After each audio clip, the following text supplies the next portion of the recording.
Hello survivors and welcome to another Walking Dead Road to Survival video, and in this video we're going to be looking at League Season 14 info and details, basically giving us all the lowdown on what kind of rewards we can expect and any changes coming to the next season of Leagues.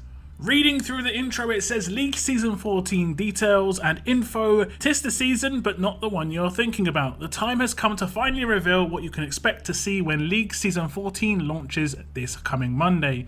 The main format will not be seeing many changes this time around. However, we have a brand new Alliance mission event, and we have new rewards in store for you, including an exclusive S-Class Pamela Milton, 5-star weapons, and a new Paragon mod.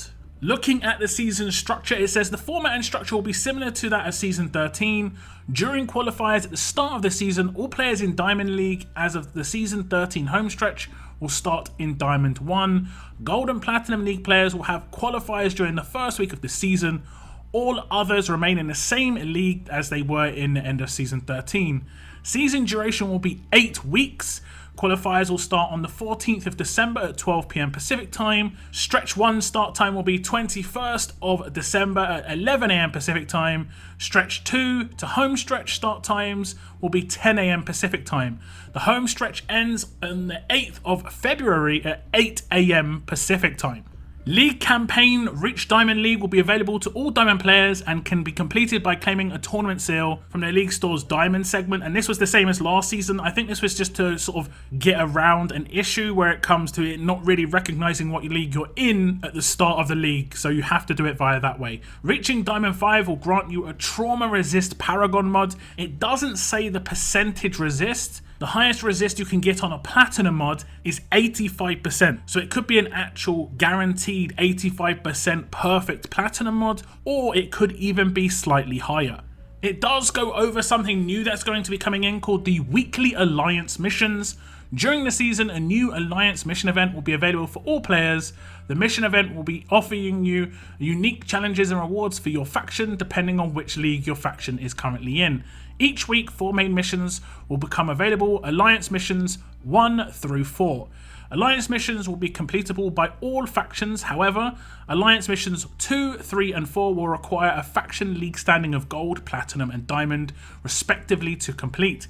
This is because you will need to collect Gold, Platinum and Diamond medals from the League Store to complete them, which will only appear for those faction members in the appropriate faction league at the start of the week.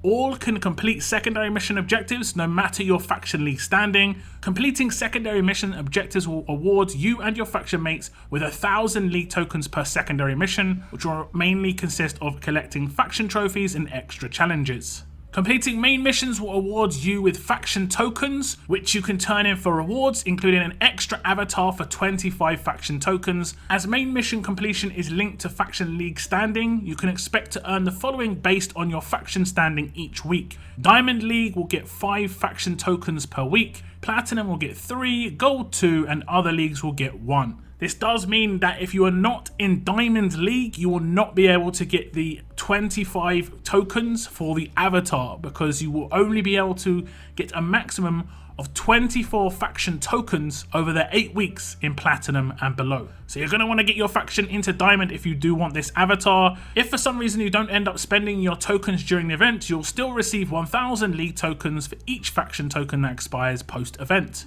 It does go over what you can spend those faction tokens on otherwise though. If you don't want that avatar or you don't get enough, your faction tokens will be exchangeable in the League Store for the following rewards. You can get the avatar for 25, and you can also get 500 cards of Priya, Princess, Shiva, Noor, Havi, and then you can get Varnish, Engine Grease, Blowtorch, 10,000 Armory tokens, and 1,000 league tokens. You can get these multiple times as well. If you look at the cards, you can get, let's say, multiple thousands. If we go back up to Priya, you could claim that, let's say, 20 times and get easy 10,000 cards just from being in Diamond League with your faction and getting the required faction league tokens. There are new season rewards, so we're going to take a sneak peek at S-Class Pamela Milton as we can see her here. We did see her in the top art as we were looking at the info. It does look like she's going to be a fast character. We did see that knife on her back. Her role is support, S-Class of course. Her health is 3,583, her defense is 3,641, and her attack is 5,245. If we look at her rush, it's called Befuddling Slashes, 76 AP, deal 900% damage to up to 2 enemies. Up to 2 enemies get confused for 2 turns. Up to 2 other teammates get 50% AP. So this is actually quite nice. If you make her rush quickly with a command, you can potentially get natural rushes on 2 characters for turn 2. It's not totally clear if the 2 enemies will get confused for 2 turns if she takes 2 characters out, because the wording here is quite a lot like Michelle's rush from way back. If you remember Michelle, where it was 2 enemies take a certain amount of damage, I think it was like 550% with Michelle, and then 2 enemies get stunned, but it didn't stun other characters if Michelle took them out. When I get my hands on this character, we'll test out this functionality, but the rush looks pretty powerful, heavy hitting, and the AP gain, it can function extremely well in certain teams. Looking at the active skill, it is focus, crit up, and AP up. It has an initial cooldown of turn 1, a cooldown of 4. This character gets focus, 40 crit for 3 turns, and 50% AP. So it's an all to self, which is kind of strange because she is considered a support character, so the only thing she does support-wise so far is the 50% AP to 2 other characters on her rush. The rest, she's doing quite a lot of damage, control, and she's self-buffing on her active skill. The crit buff here, kind of like the S-Class Dwight that has been released, will not be too effective because when you do this active, the turn that she does it will use one of those 3 turns.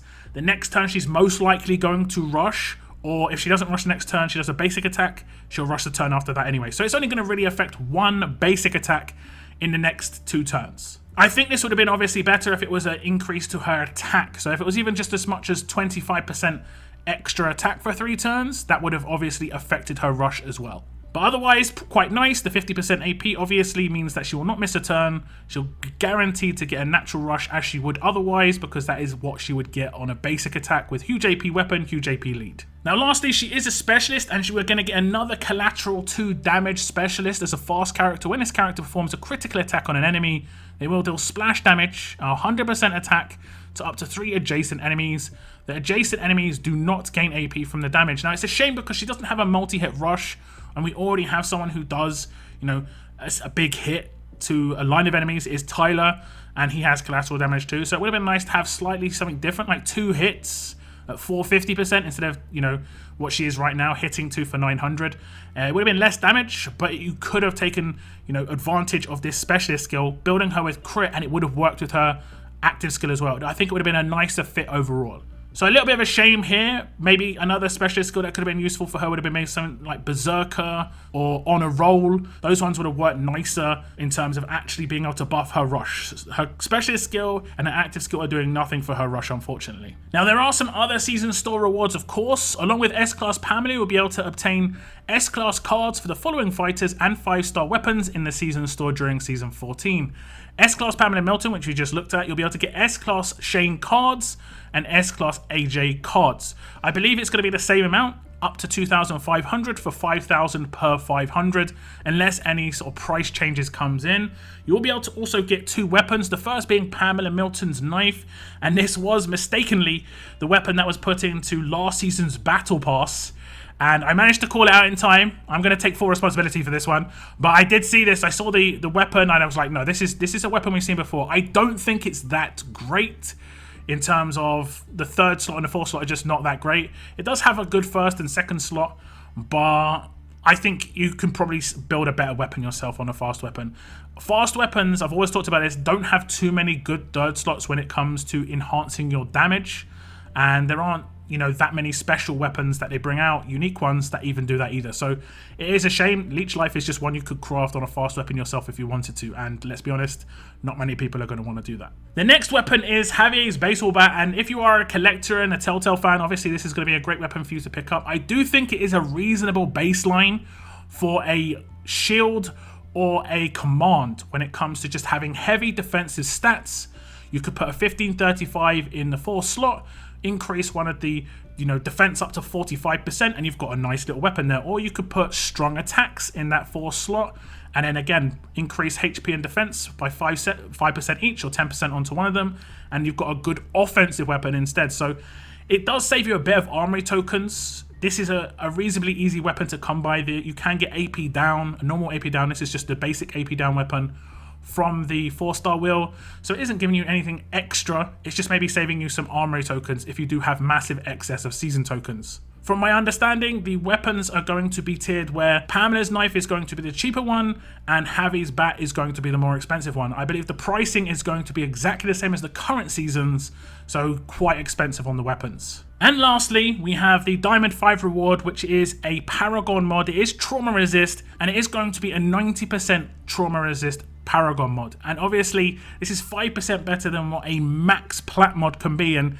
getting a max plat mod is extremely difficult to come by, and trauma is much more useful these days, obviously, on attack. So having a trauma resist mod on your key defensive characters, especially characters which are going to cleanse things on themselves, let's say Tanya, who cleanses heal reduction, or Marge, who does a full cleanse to herself and to others, her being able to resist cleanse is obviously very important. It does say that Paragon mods are granted at max level and do not require further leveling. That means it's just going to be 90% the second you get it. You do get to pick the set of that Paragon mod. It can be crit, attack, defense, or HP, but generally speaking, trauma resist would be good for a defense team, so I would go for HP or defense if you were to choose. So that's it on the sneak peek for Season 14. It should drop on the Monday. Pamela Milton, and I'll do a first look video of her gameplay, just breaking it down and seeing how useful she is, what sort of numbers she can hit, that sort of thing, hopefully over the course of the weekend. So stay tuned for that one, guys. Do give me your thoughts on the next season of Leagues. Do you like the idea of the Alliance missions? There are a lot of cards up for grabs there. Apparently, you could potentially just get a full S-class like Priya, and that's good for new players, but they will have to get in a good faction to be able to get the sort of tokens needed to get that. So, I mean, that is possible, but this is kind of something that has been requested where other people's faction performance can help their own faction in terms of getting rewards. And it does seem like that's what the Alliance missions are going to offer. But do leave your comments down below. That is the end of my video. I want to thank you very much for tuning in. As always, keep on surviving, guys. Keep on surviving.